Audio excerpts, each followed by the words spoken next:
According to several polls, between 70 and 82% of the Catalan people are in favor of holding a legally agreed referendum on independence so that they can decide if they want to continue as part of Spain. In the last 25 years, more than 13 countries have held referendums on independence.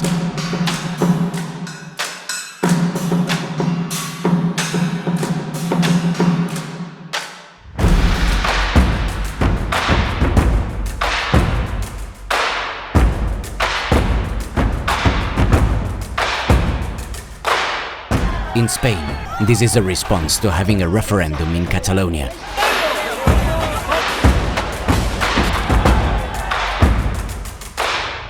Dialogue is not possible. The Spanish state does not want to talk.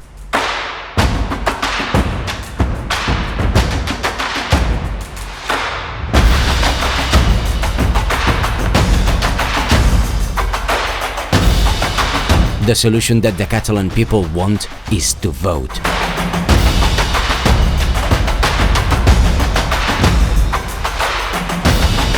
Spain, sit and talk.